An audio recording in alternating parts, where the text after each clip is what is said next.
আজই ডাউনলোড করুন আর এনজয় করুন আপনার পছন্দের শো।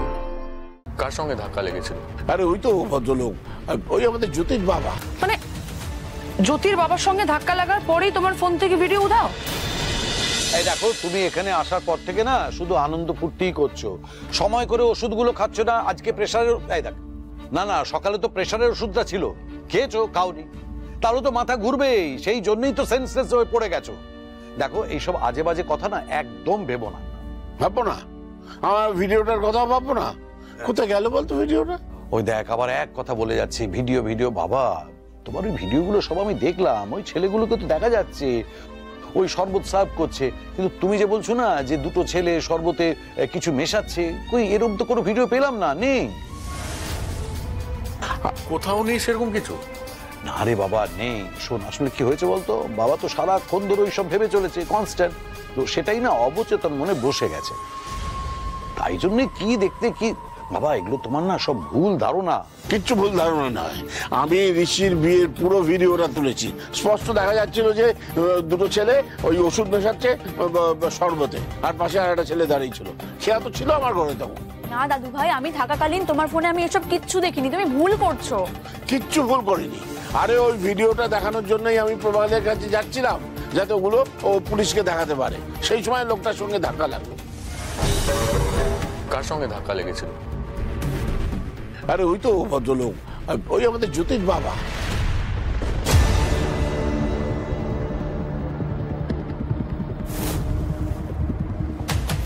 ধাক্কা লাগার পরেই মাথাটা কেমন ঘুরে গেল, তারপর আমি অজ্ঞান হয়ে পড়লাম। তারপর আর খুঁজে পেলাম না ভিডিওটা। কি বলছো কি দাদু? মানে জ্যোতির বাবার সঙ্গে ধাক্কা লাগার পরেই তোমার ফোন থেকে ভিডিও উধাও? কি অদ্ভুত না ব্যাপারটা। দাদু, আমাকে একটা কথা বলো তো, জ্যোতির বাবা তোমার ফোনটা কি ধরেছিল বাই এনি চান্স? কোনটা? হ্যাঁ, মনে হয় না। ও, তুমি তো আবার অজ্ঞান হয়ে গেছিলে। তারপর কে তোমার ফোন নিয়ে কি করেছে সেটা তো তোমার পক্ষে জানা সম্ভব না, ঠিকই? মানে আপনি কি বলতে চাইছেন? আমার বাবাই ভিডিওটা ফোন থেকে ডিলিট করে দিয়েছে? আপনি আবার শুরু করলেন? দিদি ভাই, তুই কি বলছিস তুই বুঝতে পারছিস? দেখ, আমি জানি তুই ডিস্টার্ব, কিন্তু জ্যোতিরাও কিন্তু খুব একটা ভালো নেই। আর তুই যার ব্যাপারে বলছিস না, তার বড় মেয়ে আহত অবস্থা, হসপিটালে ভর্তি। তো আমি কি করব? আমি তোকে কোন কথাটা বললাম? আচ্ছা, কি হচ্ছে? তোরা থামবি, এসব নিয়ে আর কথা বাড়াস না। আরে কথা তো দিদি ভাই বাড়াচ্ছে বাবা। মানে মাঝে মাঝে এমন একটা কথা বলে না যে যে অশান্তি বেঁধে যায়। আরে ভাই, আমি একটা সিম্পল কোশ্চেন দাদুকে করেছি, তোকেও করিনি। তুই কেন এত হাইপার হচ্ছিস মাঝখান থেকে? সিম্পল কমপ্লেক্স কোনো কোশ্চেন কাউকে জিজ্ঞেস করবি না। শুধু জ্যোতি না দিদি ভাই, তোর কোশ্চেনের উদ্দেশ্য আমিও ভালো করে বুঝতে পারছি। মানে তুই কি বলতে চাইছিস? এত ভালো একটা মানুষ ইচ্ছে করে ভিডিওটা ডিলিট করে দিল? আরে তোর সমস্যাটা কোথায়? দেখ, বারবার করে যাই হচ্ছে না কেন, তুই ওদের উপরে আঙুল তুলছিস কেন? কেন না কেন? আমার যেটা মনে হচ্ছে আমি সেটা জিজ্ঞেস করতেই পারি। কি হচ্ছে কি? আমি তো কিছু বলিনি। আবার কি নিয়ে তোরা চেঁচামেচি করছিস? আরে দিদি ভাই, মাঝে মাঝে এমন কথা বলে যে যে সহ্য করা মুশকিল হয়ে যায়। কি বলেছি আমি? চুপ কর তুই। কি হচ্ছে? মাথায় রাখবি, জ্যোতি আমার স্ত্রী।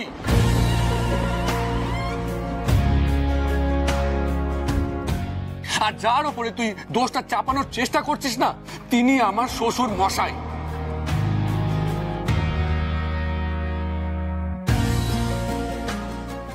একটু ভেবে চিন্তে কথা বলবি। আমাদের পরিবারের মধ্যে যদি কেউ তাকে অপমান করার চেষ্টা করে, তার এফেক্ট কিন্তু খুব বাজে হতে পারে।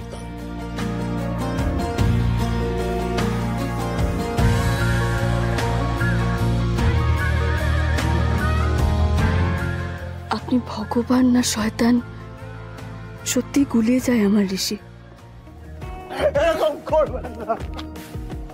এই মানুষটাই আমার বাবাকে ঠকিয়েছিল।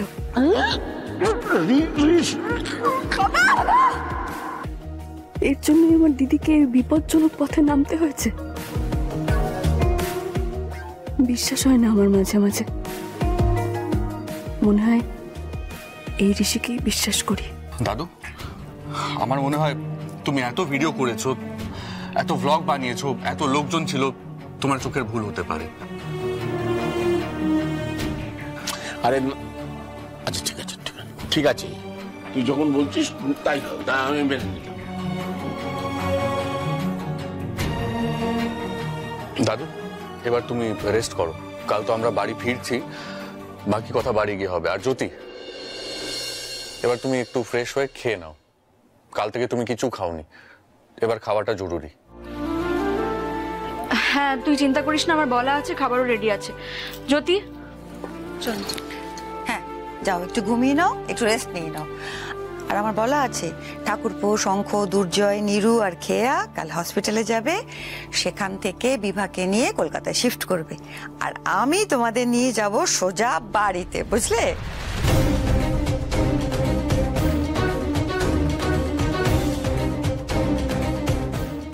না না, তা করলে কি করে হবে? দিদি ওখানে একা যাবে, আমি দিদির সঙ্গে যাব না।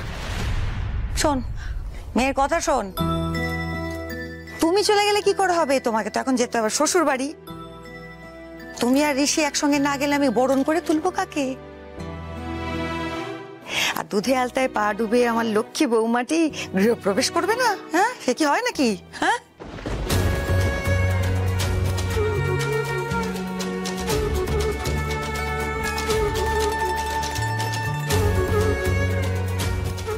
এত চিন্তা কেন করছো? এখন থেকে তো বিভা আমাদের আত্মীয়, তাই না? আত্মীয় কেন, বরং বলা চলে আমাদের পরিবারের সদস্য। তা আমাদের পরিবারের সদস্যকে নিয়ে আমরা ভাববো না তো কারা ভাববে? বিভাকে নিয়ে একদম চিন্তা করবে না।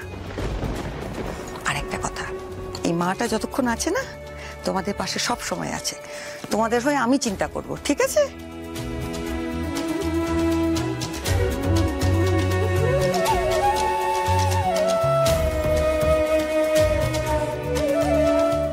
ওমা, কেঁদো না, কাঁদছো কেন? ছি ছি ছি ছি, কাঁদতে নেই, কেঁদো না। বিভা খুব তাড়াতাড়ি ভালো হয়ে যাবে। আর তুমি কাঁদলে তোমার বাবাটিকে কে সামলাবে? হ্যাঁ, তাকে তো সামলে রাখতে হবে নাকি? এই কিয়া, নিয়ে যাও কিছু। হ্যাঁ চলো জ্যোতি। যাও। বাবা, এবার তুমিও একটু বিশ্রাম নাও। হ্যাঁ, আর বাবা ঋষি, সারাদিন কিন্তু তোর অনেক দখল গেছে, যা এবার নিজের ঘরে গিয়ে বিশ্রাম নে, যা যা, আমি ওদিকটা দেখছি। সত্যি বাবা, কোন অশুভ হাওয়া যে আমাদের পরিবারে এসে লাগলো কে জানে। আর কে সেই অদৃশ্য শত্রু যে উঠে পড়ে লেগেছে আমাদের পরিবারের ক্ষতি করবার জন্য। আমাদের কপালটাও তেমন, যত সব আমাদের কপালেই জোটে। অদৃশ্য শত্রু? সত্যি কি অদৃশ্য?